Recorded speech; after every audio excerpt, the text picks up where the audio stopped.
Pessoal, sejam todos muito bem-vindos ao 5º episódio do Resenha PG Podcast. E o convidado da tarde, o convidado de hoje, é um grande amigo nosso, veio diretamente de Curitiba, estava, um congestionamento, mas ele veio, está aqui sentado na minha frente. E o meu amigo é o Everton Marcelino. Ele tem uma trajetória, assim, repleta de conquistas, muito sucesso. Foi aí um dos deputados estaduais do nosso estado do Paraná, nosso amado estado. Tem um trabalho maravilhoso, é neuropsicopedagogo, tem uma formação aí extensa nessa área, muito importante, né? E seja bem-vindo, Everton.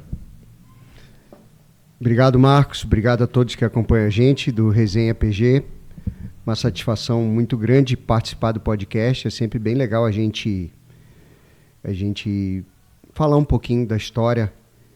Tem uma brincadeira que é bem legal, diz que quem não tem dinheiro conta história. Então, como eu não tenho dinheiro, eu tenho que ser um bom contador de histórias. Ainda não atingi o ápice, né, da contação de história, mas acho que aqui muita coisa vai acontecer, né, nessa jornada rápida de 53 anos de vida. Muita coisa aconteceu e depois que a gente passa dos 50, né, Roth? Depois que a gente passa dos 50, a gente começa a ter mais passado que futuro e a gente tem que começar a lembrar das coisas boas. Obrigado. Obrigado. Eu que agradeço a tua presença. É uma honra ter amigos do nosso lado que prontamente atendem, né, os pedidos. Isso conta muito a lealdade, né? E Everton, assim, a sua formação enquanto neuropsicopedagogo, né, é uma formação muito interessante, né? Pois lida com crianças, né? Crianças que são o futuro da nossa nação. E é um assunto assim, muito polêmico, né? Quando a gente entra em algumas temáticas dentro desse assunto.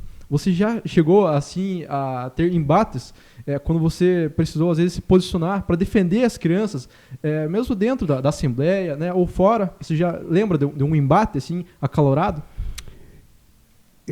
A minha trajetória, na verdade, ela começou na carreira militar, né? Eu sou subtenente do Exército, aposentado, e o meu sonho era ser um integrante do Ministério Público.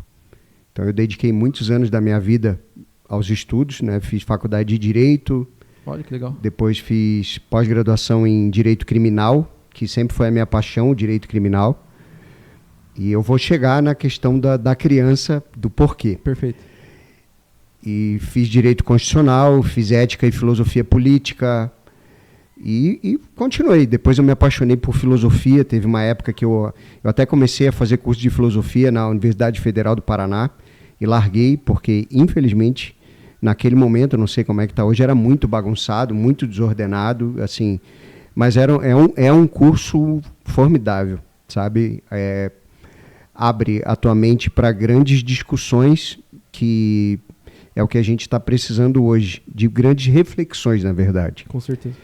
Daí para frente, muitas coisas aconteceram, né? Em 2016, eu conheci um ex-soldado que tinha sido soldado comigo no quartel, que era um dos administradores regionais em Curitiba. Curitiba são 10 subprefeituras, que têm o nome de administração regional, e da regional da qual eu faço parte, o administrador era um ex-soldado meu.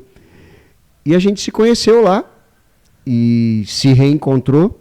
Eu comecei a participar de várias atividades, me candidatei a vereador em Curitiba, sem experiência nenhuma, não sabia nada. Sim. As pessoas me perguntavam onde era meu comitê, eu perguntava o que é isso, eu nem sabia o que era comitê.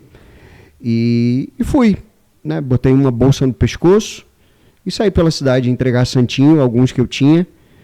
Fiz 800 e alguma coisa votos, andando na rua. Foi ali que eu comecei a gravar vídeos. Isso em 2016, né? 2016. Certo. Foi bem na época do impeachment da Dilma, então assim, a população estava muito efervescente. E como aquelas discussões ali, começou a polarização e começou as falas começaram a ficar muito ríspidas e eu escutei muita ofensa. Então eu era um militar que vivia dentro do quartel, né, tendo que seguir um leque de regras, né, e a ofensa ela não é permitida, as pessoas se ofenderem, se xingarem. Eu escutei muita ofensa, muita mesmo.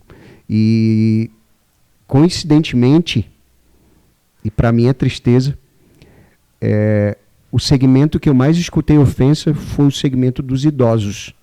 As pessoas mais velhas eram as que mais ofendiam. Não tinham freio. Freio na língua, né? Não tinham freio. Inclusive vinham para cima. Eu me lembro de 2 senhoras, isso vai ficar gravado na minha cabeça, né? 2 senhoras que todo tipo de palavrão que você puder imaginar, eu escutei dessas mulheres. E te juro que ali fervi, sabe? Naquele momento que eu tive que dar uma resposta porque ultrapassou todos os limites. E depois daquilo, eu prometi para mim que eu não ia mais participar da política, porque eu não tinha dinheiro nenhum, eu estava sozinho, e aquilo é uma máquina de gerar angústia, porque eu sempre faço uma analogia de que quando você está numa campanha, e você tem, vamos supor, 1.000 santinhos para entregar por dia. Se você entregar 1.000 santinhos, você volta com um caminhão de angústias para casa.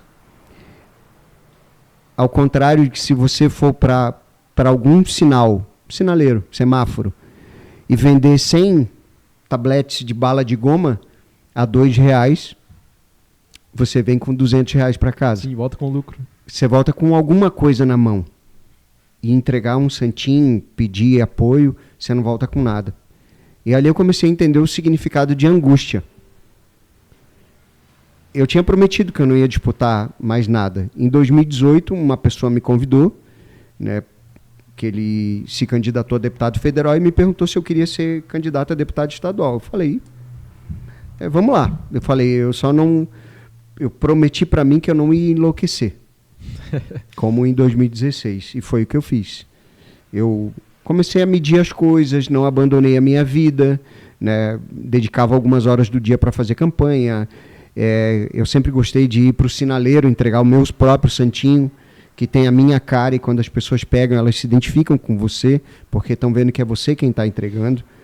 E isso para mim sempre foi muito gratificante, esse contato com pessoas, porque eu gosto de pessoas. E a tua abordagem inicial foi da neuropsicopedagogia.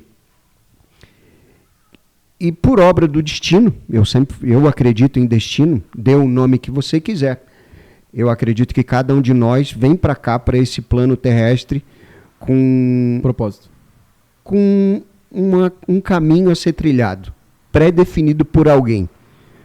Por que eu te falo isso? Né? A brincadeira que eu fiz com o Marcos aqui, com o teu pai. É que eu já tentei fazer tanta coisa e tantas coisas deram erradas. Então significa que eu tinha que seguir para um outro caminho.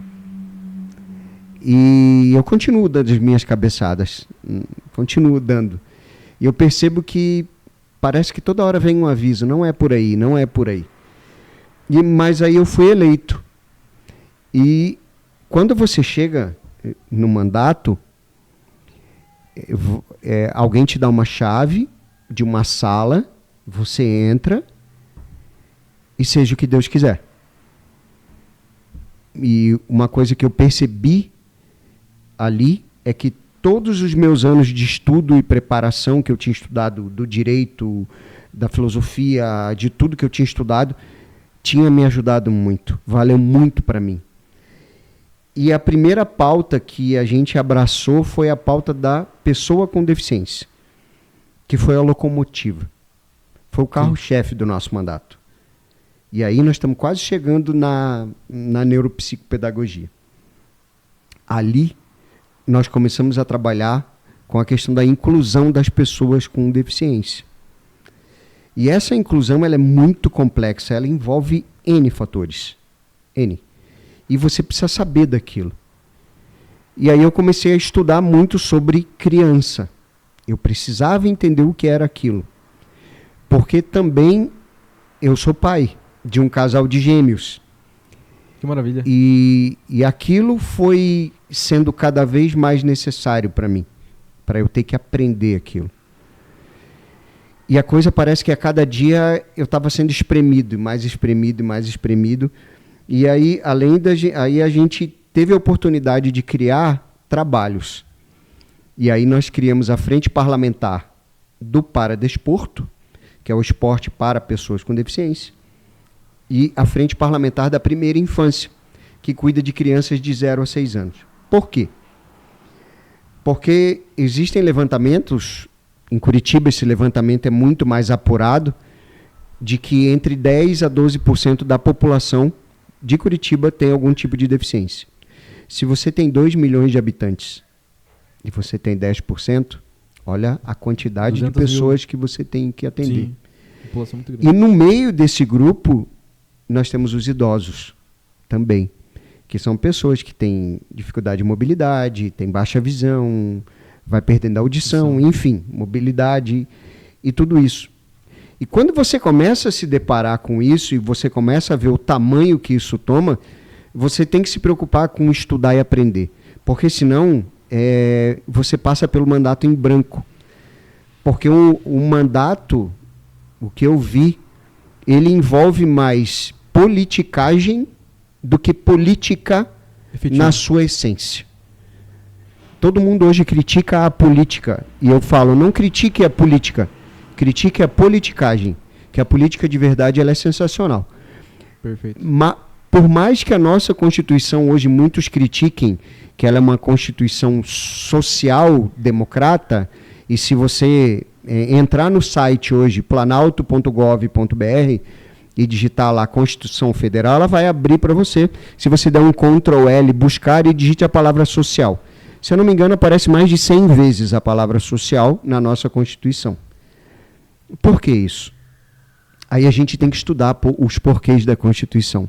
Tem que estudar a história dela, como ela foi montada, qual era aquele momento político, social, qual era, por que tudo daquilo. E aí você começa a entender, assim, você vai construindo um grande castelo em cima disso tudo e vendo a realidade das pessoas. Foi aí que surgiu a necessidade de eu estudar ainda mais, porque eu também sempre gostei de psicologia. E hoje eu faço o curso de psicanálise. Então eu fui para a neuropsicopedagogia e eu percebi que estudar neurociência, psicologia e pedagogia, para você entender. Por exemplo, muito no Brasil se fala, né, principalmente os movimentos de direita e as pessoas que se deixam levar por comentários rápidos, repetidos da internet, dizem que é o Paulo Freire, né? Que é o grande dominador da pedagogia brasileira, mas não é. Na verdade, nós temos duas figuras que permeiam e tomam conta da nossa pedagogia, que são Piaget e Vygotsky. São europeus, na verdade. Duas figuras aí muito completamente diferentes da nossa realidade. Temos o Vallon, temos outras tantas, temos vários outros tipos de pedagogia, a Escola da Ponte, se eu não me engano, de Portugal, temos Montessori, sim, temos várias. Escola nova, né? Várias formas de se ensinar e de educar. Uma coisa que a gente não sabe, que a gente leu lá os livros do Paulo Freire, né? A pedagogia do oprimido, e enfim, e as pessoas acabam ficando só naquilo. Mas não, ele desenvolveu um projeto, se eu não me engano, de alfabetizar pessoas em 40 dias. Então você não pode jogar uma coisa dessa fora. Não interessa se você gosta dele ou não. Né? Você tem que entender o que aconteceu, qual foi o fato. E que ele não faz parte da nossa pedagogia. Aí você vai para a nossa psicologia. E a psicologia ela tem... A nossa formação psicológica ela é baseada em Freud. Né? Mas Freud do século retrasado.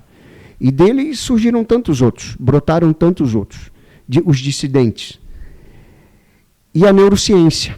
E aí, meu amigo, quando você começa a estudar tudo isso, você percebe a gente tem que se preparar cada vez mais para não fazer politicagem, fazer política. Então, para te mostrar onde a gente chegou, onde eu cheguei e por que a gente começou a trabalhar com criança, com gestante, com pessoa com deficiência, com as famílias de pessoa com deficiência, idosos. Com idosos. Né? Hoje a gente tem a evolução nas pesquisas de demência e Alzheimer, né, a dificuldade do adolescente e do jovem adulto que tem de se inserir nesse mundo que te massacra com informações, e a quantidade de jovens que têm crise de ansiedade, crise de pânico, depressão, suicídio. Aqui em Ponta Grossa eu acompanhei 2 casos de suicídio de jovens de 16 anos, que um deles eu conheci, inclusive, que estudava numa escola aqui no Presidente Kennedy. Coitado do menino, não tinha com quem conversar, e é muito triste isso. Então, quando você começa a entender todo esse universo, o que eu digo que é uma visão de helicóptero, que pouca gente tem. O que é uma visão de helicóptero? Quando eu estou olhando para você, aqui eu tenho uma visão linear e pontual. Se eu subir 10 metros, eu amplio o meu campo de visão. Se eu subir 100 metros, eu consigo ver a cidade inteira. E é assim que eu me coloquei na política. Eu tenho que ter visão de helicóptero, eu tenho que subir 100 metros, 1.000 metros, 5.000 metros, porque além disso eu tinha uma abrangência estadual. Então, para te situar mais ou menos como que eu cheguei, foi assim que eu cheguei ali. Foi por uma questão de necessidade. É claro que a maioria não vai atrás, não estuda, não lê, não quer saber, mas quando eu me candidatei, eu coloquei como compromisso com todas as pessoas que me mandaram mensagem, que me cobraram, que votaram em mim, disseram, agora eu quero ver, Everton. Eu falei, de uma coisa vocês não vão poder me criticar, de trabalho. Posso não ser o mais bacana, o mais legal, o mais simpático, o mais efetivo, o que vai conseguir resolver mais coisas, mas eu vou me dedicar 110% ao trabalho, e o dia que eu sair daqui, vocês vão ter que olhar para mim e dizer, você prometeu trabalhar, e trabalhar você trabalhou. Então, até aqui, mais ou menos para te situar na pergunta, eu tive que dar uma volta ao mundo, mas é mais ou menos isso aí. Perfeito, necessário. A tua colocação foi perfeita. Eu acredito sim que me identifico muito com você, né? Uhum. Apesar da nossa diferença de idade, né? Você está com 53, né? Que você comentou que ela era 53. Bom, eu tô com 20, né? E nós temos muitas coisas em comum, né? Você estudou Direito, eu estou estudando Direito também. Gosto muito também da questão de criminal, né? A parte criminal. Eu acho interessante, talvez, seguir, né? Se especializar nessa área, muito interessante, né? A própria parte constitucional prepara muito, né? A questão ali do estudo, né? Eu fiz 4 anos ali de formação de docentes, que é um curso assim que pôde assim, me preparar muito, né? Eu estive ali conhecendo de fato, né, a educação municipal aqui na minha cidade, Ponta Grossa, né? CMEIs, né? Educação infantil, ensino fundamental, junto com a minha irmã gêmea também. A gente sempre estudou juntos, né? E tivemos essa formação. Temos aí a dádiva, né? Da Helena está continuando fazendo pedagogia. Então a gente faz um grupo de conversas, estudos, né? Para a gente ver como a gente pode evoluir, como a gente pode aprender e se preparar, né? Para exercer cargos de liderança, que eu acredito esse é o objetivo de nós enquanto indivíduos, né? A gente se colocar na posição de liderança. Se as pessoas confiam um papel na gente, na nossa persona, né? A gente precisa colocar em prática, né? Se preparar realmente para quando chegar a oportunidade você estar preparado, né?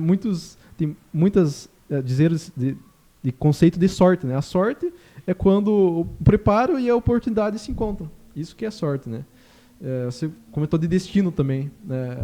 Eu concordo com você nessa questão que todos têm ali a moto passando. Todos têm um propósito, né? Não é sempre que a gente vai alcançar nosso objetivo de primeiro, né? Mas a gente está nesse caminho sempre, nunca desistindo. Esse é o principal, a gente não desistir, acreditar até o fim. Comentando da tua questão de como militar, né? Você, então, foi aposentado, reformado, porque você, né, teve o mandato, né? E automaticamente você fica ali passa para reserva. Para reserva, né? Isso. Existe uma previsão na Constituição Federal, né? Que quando você tem menos de 10 anos de serviço, você é obrigado a pedir baixa, né? Você tem que se licenciar, sair, E quando você tem mais de 10 anos, você passa automaticamente para a reserva remunerada. Então eu passei para a reserva remunerada no dia 1º de dezembro de 2019, que foi o dia da diplomação. Então ali eu fechei 28 anos de serviço, na verdade. Então eu prestei o serviço militar obrigatório, quando eu tinha 18 para 19 anos. Aí nesse ano eu fiz a prova para o concurso de sargentos da Polícia Militar de Santa Catarina e do Exército. Eu passei nos dois e acabei indo pro Exército e eu morava em Florianópolis nessa época. Eu fui para Porto Alegre no ano seguinte, fiz o curso lá, no ano seguinte eu vim para Curitiba. Aí a história é longa.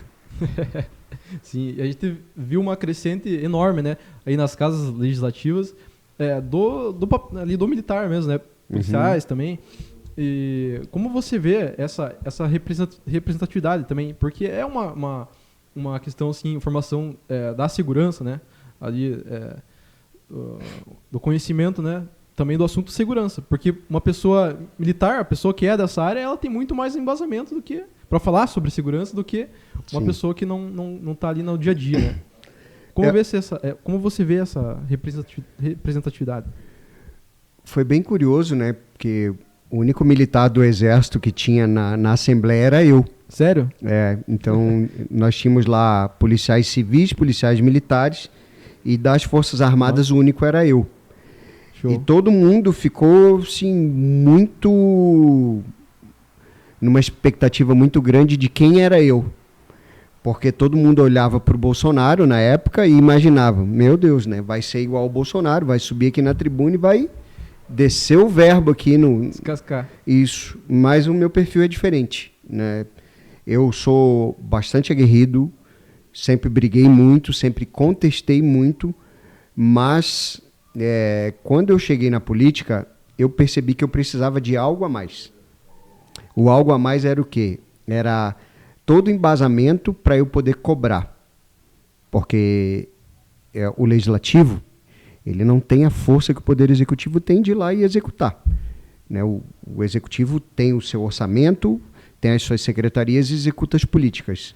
O legislativo não. Você propõe projetos, tenta ajudar nos municípios, mas com direcionamento de recursos, mas a execução propriamente dita, foi aí que eu criei as frentes parlamentares. Dentro da Assembleia tem as comissões, só que as comissões já é um jogo fechado, porque tem cargos, e como tem cargos, o deputado quer. E aí eu era o chamado pato novo na história, então Sim. Eu nem sabia, né, como isso era feito, e depois a gente foi entendendo. Eu era integrante de 3 comissões, se eu não me engano, ou 4, mas nenhuma delas era a minha comissão. Do assunto que você... Né?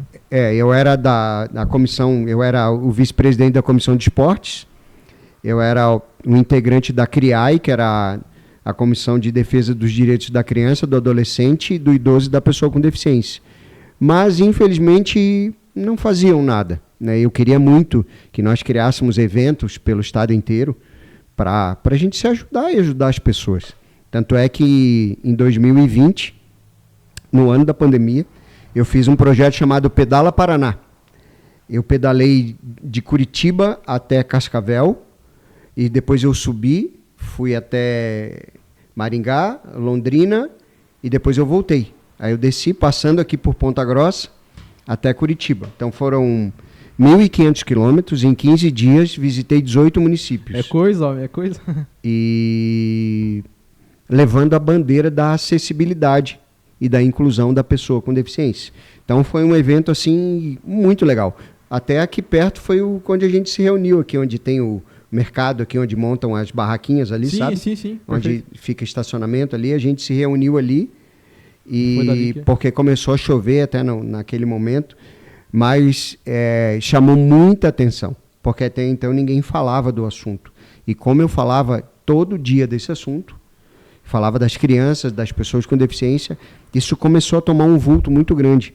Aqui em Ponta Grossa a gente chegou a fazer um evento, junto com a Faculdade Santana, inclusive, lá no auditório deles, um evento para mais de 200 pessoas, tivemos professores, famílias, foi muito legal, um evento sobre inclusão, onde todos os palestrantes vinham gratuitamente, o auditório nos foi cedido gratuitamente. Então, aquilo que eu falei de política e politicagem, as pessoas percebem quando você quer fazer política e o povo quer participar. Quando as pessoas percebem que é politicagem, elas não querem participar, elas não cedem o espaço, elas se afastam de você. E a movimentação que a gente fez, a gente percebeu que aquilo ali realmente era verdadeiro. As pessoas também percebiam que aquilo era uma realização de sonho, na verdade. E eu sempre dizia para o pessoal que trabalhava comigo, a gente não pode fazer muito. A gente não tem o poder de fazer muita coisa. Mas tudo que a gente puder fazer, a gente vai fazer. Tudo que tiver ao meu alcance. E eu cheguei num ponto que eu quase enlouqueci. Eu tive 3 crises de ansiedade, aí eu fui entender o que era isso. Suar nas mãos, por aqui, ó, você secar na roupa e não para, até o ponto que você começa a passar mal, ter náusea, e você ter que ir para algum lugar para se tranquilizar. A minha última crise foi em Francisco Beltrão. A minha pressão estava 20/18. Meu Deus. Sim, então, passei muito mal, cheguei lá, sim, desaguei lá e fiquei internado 2 dias lá. Ali foi o ápice assim, do estresse que eu estava, porque você caminha sozinho, porque infelizmente a politicagem permite que os deputados que são deputados estaduais que são amigos do governador e são do grupo dele, conseguem ter dinheiro para mandar para os seus municípios. E isso depois se monta a tal da parceria para ajudar a fazer a campanha lá na frente. E eu não tinha. Que dinheiro que eu tinha? Nenhum, não tinha nada. Então eu tinha que construir um trabalho do zero. Sim, e é curioso porque quando você vê ali uma questão de campanha política, tem muitas pessoas aí que fazem 30, 40 anos que estão na política, né? E é muito triste você ouvir, vai sair a tal cargo, vai sair ali talvez vereador, né? Ou deputado e tal. Se você não tiver menos de tantos mil reais, X mil reais, né? Nossa, nem saia. Gente, que fala ridículo, né? Para você representar as pessoas, quer dizer então que é preciso ter dinheiro? Você não precisa ter preparo, ter liderança, ter conexão com o teu público? É só dinheiro? Então essa é a pergunta que fica, né? Essa cultura é terrível. Sim, essa pergunta que fica. Isso é terrível porque as pessoas desacreditam na qualidade. Desacreditam. Parece que... É claro que os políticos sempre tiveram as piores avaliações. E parece que agora está cada vez pior. Por quê? Porque com a polarização, você não precisa alegar nada, você não precisa defender nada.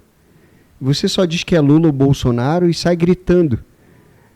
Mas será que o cidadão ele quer o Lula e o Bolsonaro? Ele quer uma foto do Lula e do Bolsonaro para pôr em casa? Ou ele quer que você resolva o problema dele quando ele vai na unidade básica de saúde e ele tem alguém para atender?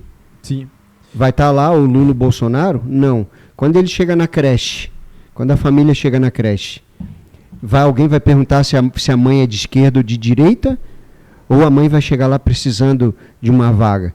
Quando nasce uma criança com deficiência, quando a mãe tem que fazer o pré-natal, quando essa criança precisa de uma estimulação, quando ela precisa de terapia, não interessa se você é de esquerda ou de direita.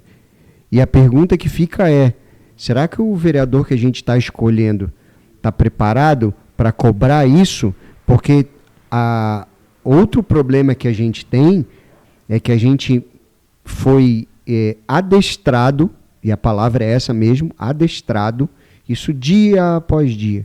Desde que eu sou criança a gente vê, é tipo um compre batom, não sei se você lembra da propaganda do batom, é muito antiga, acho que você não lembra. Não lembro. Tinha uma propaganda que era de um chocolatinho chamado Batom, que tinha a brincadeira que era assim, compre batom, compre batom, tipo uma hipnose. Isso é uma hipnose. Sim.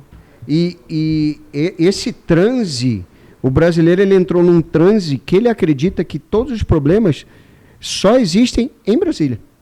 E só existe no Congresso Nacional com o presidente da República. Mas quem constrói creche é o prefeito. Quem cuida da unidade básica de saúde da UPA é o prefeito. Quem cuida do CRAS, do CREAS, é o prefeito. Entendeu? Quem cuida de moradia popular é o prefeito. Sim. Quem cuida da empregabilidade no município é o prefeito. Ele tem secretaria de indústria e comércio, tem secretaria que cuida de moradia, tem secretaria de tudo. E ele pode criar tudo. Aí você chega no município, como eu sempre chegava, e eu perguntava o seguinte: quantas crianças nasceram aqui nos últimos 6 anos? Por que 6 anos? Porque a política da primeira infância, e a primeira infância, envolve crianças entre 0 e 6 anos, desde a gestação, ou seja, eu tenho que cuidar da mãe. Aí ninguém sabia me dizer. Se você não sabe me dizer, a minha pergunta é, gestor, como você faz planejamento de vaga em creche, de consulta pediátrica, de pré-natal, levantamento de quais mães estão no CRAS, quais mães estão passando fome, quais mães foram abandonadas e serão mães solo, quais mães não têm um lugar para morar, quantas pessoas vão viver nessa casa? Essa mãe está sofrendo ameaça? Ah, por que você fala da mãe? Porque o bebê, quando nasce, ele tem que ser alimentado pelo aleitamento materno. Aí eu chego e continuo perguntando. Vocês entendem toda a dinâmica, todos os processos? Inclusive tem um dia nacional do aleitamento materno, tem uma semana de aleitamento materno, tem um sistema que obedece tudo isso. Você sabe? Não. Você sabia que existe um programa nacional de alimentação escolar que deve ser priorizada a contratação e a compra de alimentação da agricultura local do teu município? Ou seja, aqui em Ponta Grossa, através da ACIPG, eu sei que uma das grandes dificuldades é o pequeno agricultor. Ou seja, a prefeitura pode comprar do pequeno agricultor. Não só comprar, como estimular através de Secretaria de Agricultura e Fomento, colocar o dinheiro lá.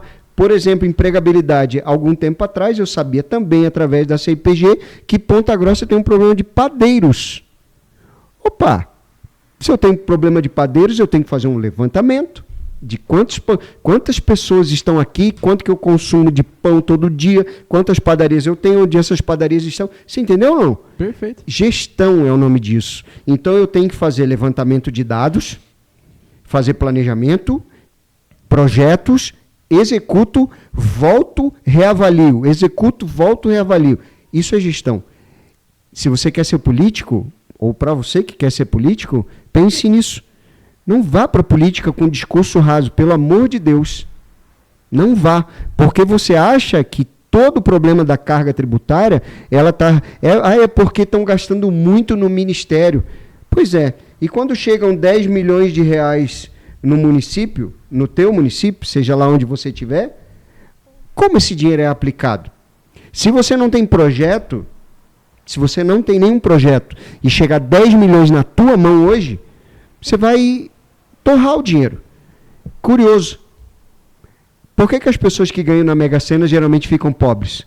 Gestão, né? Não tem gestão. Não tem projeto. Só quer ficar rico. Aí o dinheiro caiu na conta. O que você faz? Consome. Consome, compra qualquer coisa. Então, voltando à questão da abordagem do ser militar, por que eles se surpreenderam? Porque a abordagem minha era essa. Levantamento, planejamento, projeto, execução, reavaliação. Eu ficava questionando isso o tempo todo. Só que isso incomoda. E aí eu chegava nos municípios e muitos prefeitos nem queriam me receber. Mandavam outra pessoa me receber. Mandavam um secretário, me mandavam na Câmara de Vereadores. Sim. Tinha prefeito que saía do município para não falar comigo. Porque um outro deputado, que já era o deputado que fazia parceria com ele, dizia, o fulano está indo aí. Sai que ele vai perguntar isso, isso e aquilo. Como que você sabia disso? As coisas chegam para a gente. Você não sabe por um lado, mas sabe por outro. E aí você vai entristecendo. E as pessoas não gostam da politicagem. A política, ela é sensacional. Nós temos leis maravilhosas, projetos maravilhosos. Acabei de citar um para você, o PENAI, Programa Nacional de Alimentação Escolar. Você não dá bolacha doce para criança com um Nescau cheio de açúcar. Não. Você pode dar salada de fruta, você pode estimular o aleitamento materno, você pode criar um banco de leite no teu município, entendeu? Um programa nutricional, né? Exato. Ou seja, com a participação da família, que hoje se reclama tanto, aí nós voltamos na questão da pedagogia. Tanta crítica se faz da pedagogia do Paulo Freire, mas se você for lá no CEMEI, você sabe qual é a função do CEMEI? O que tem que fazer? Será que eles estão fazendo a estimulação correta? Ou você quer que o CEMEI tenha grades bem altas só para ninguém entrar lá e ter alguém para cuidar do teu filho, para trocar a fralda dele? Tem toda uma regra montessoriana, as salas são, né, planejadas, a questão de altura, né, a organização. Hoje nós temos os espaços de interesse, né, não é mais aquela coisa de uma sala, né, uma sala só com o quadro e as carteiras, né, então tem os espaços, né, não fica tudo junto. Refeitório tem toda uma regra, né, legislação própria. E, pessoal, a gente precisa abrir o olho, né, da população, porque está chegando as eleições de volta, né, as eleições que no Brasil são de 2 em 2 anos. E parece que muitas vezes, né, aí a população esquece que as pessoas que elas votaram, elas prometeram e não entregaram, né Everton? Elas às vezes se apoiam em bandeiras que são bonitinhas. A causa animal é uma pauta muito importante, gente. A pauta animal é muito importante.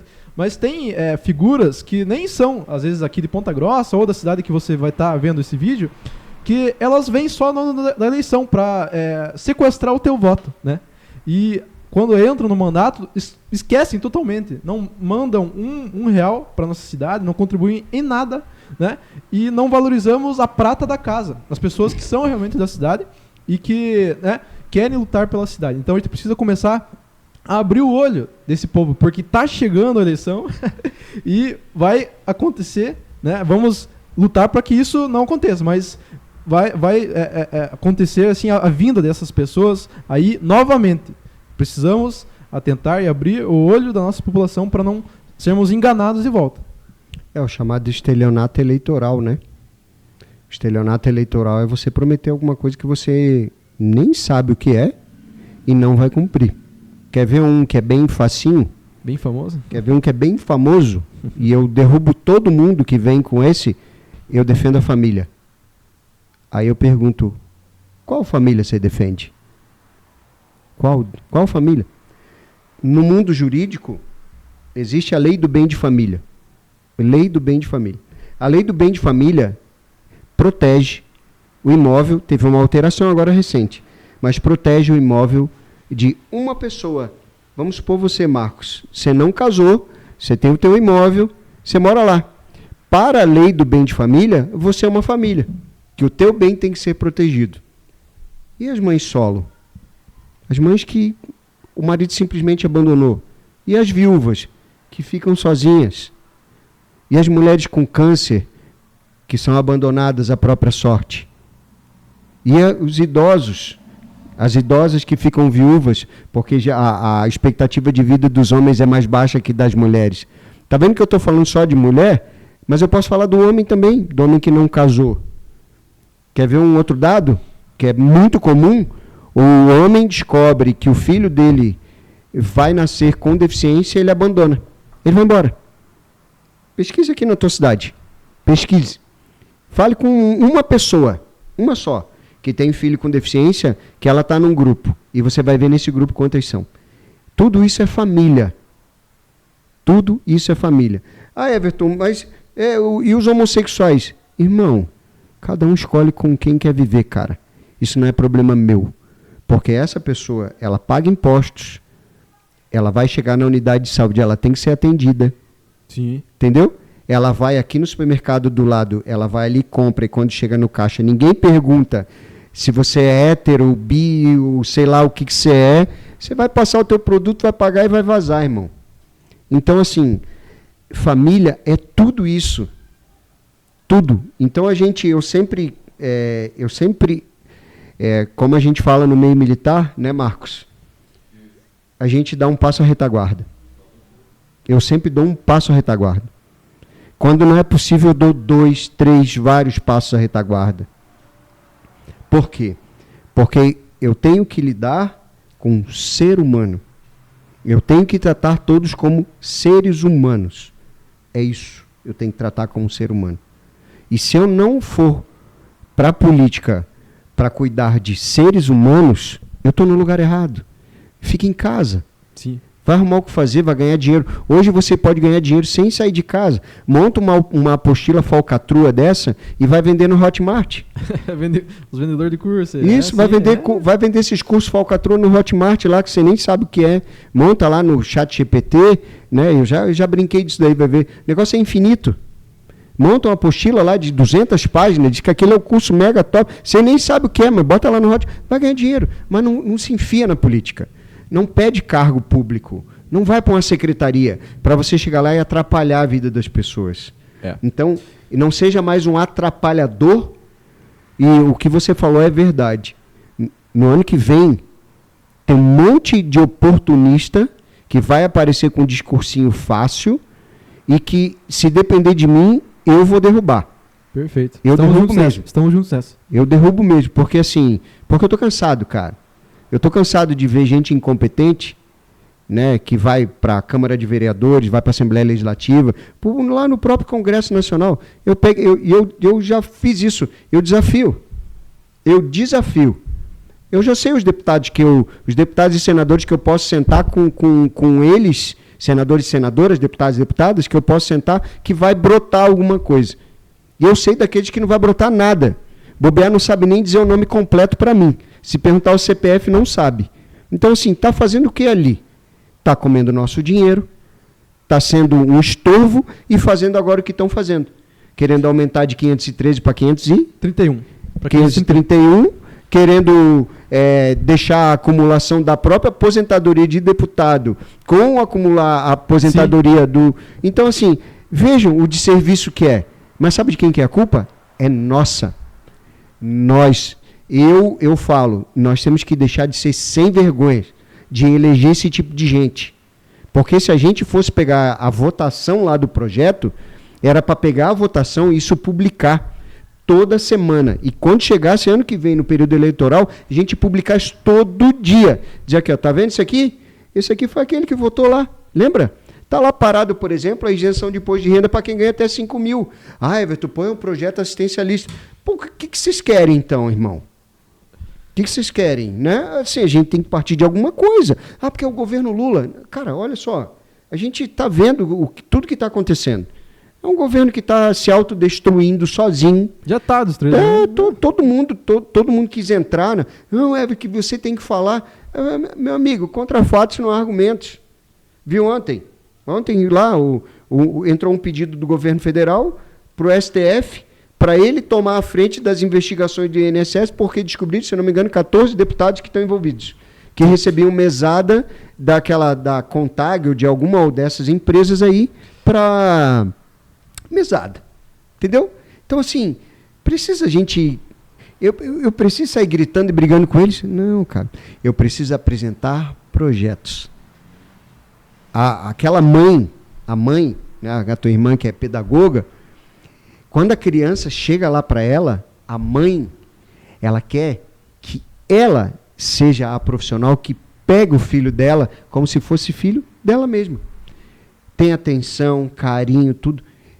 E é isso que a gente tem que mostrar. Quando você fez a tua formação de docentes, e que depois eu vi, lá também a gente foi fazer um evento com formação de docente, jovens, cheio de expectativa, cheio de sonho. E cadê os adultos, nós, eu, Marcos, cadê os adultos para orientar você, orientar ela? Está lá no CEMEI para orientar, falar sobre neurociência, sobre psicologia, sobre pedagogia, falar sobre relacionamento humano, falar sobre paternidade, maternidade. Cadê a gente? Criticar a geração Z é fácil. Dizer que não querem nada com nada. Meu irmão, do nada, nada sai. Isso é uma das origens, uma das falas da origem do universo. Do nada, nada sai. Então, assim, a geração posterior, ela é formada baseada nos exemplos da geração anterior. Então, cabe a nós, adultos, nós já mais de 50, nós olharmos para você e a gente dizer, Marcos, não é para lá, irmão, é para cá. Ah, por que, Everton? Porque eu já fui ali, e ali eu vi que dá errado. Poupa teu tempo, a tua energia, teu dinheiro. Vamos para cá. Aqui você vai obter sucesso. E a política é assim. Perfeito. Politicagem é completamente diferente De política. de política. Sim. E complementando a sua fala, Everton, errar uma vez é humano, 2 vezes já é burrice. Né? A gente vê o dinheiro da corrupção escorrendo pelo ralo e a gente precisa salientar que se esse dinheiro fosse investido para construir mais escolas, para os pedagogos, para os novos professores trabalharem, mais hospitais, nosso Brasil, nossa cidade, né, nossos gestores, ia ser uma maravilha, ia ser muito melhor. Agora a gente vê esses bilhões sendo desviados, sendo colocado pro bolso, né, dessas pessoas. Infelizmente. Que não são os meus representantes, eu não considero meus representantes.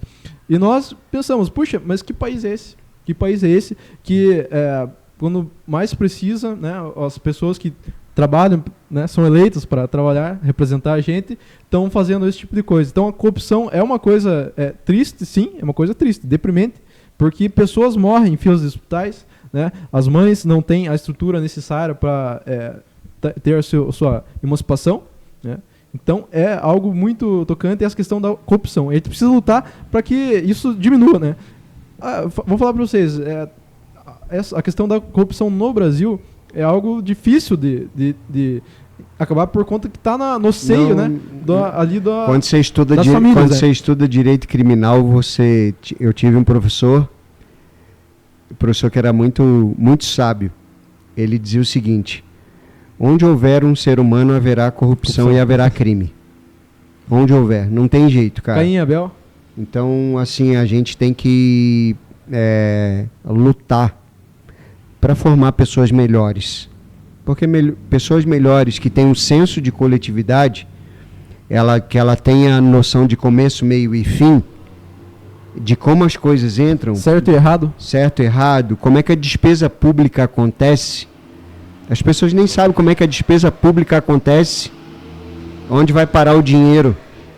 Então, quando a gente começa a explicar, por exemplo, a despesa pública, quem que está envolvido, como é que o dinheiro é desviado, por que é certo, por que é errado, como que você vai tomar o prejuízo nisso? Eu estou me dando bem agora, mas ali na frente você vai se dar mal, porque o processo ele é cíclico, né? Ele volta para você.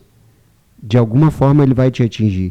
Então, eu acho que esse é o nosso grande desafio de lidar. E é o meu desafio de vida hoje, vamos assim dizer.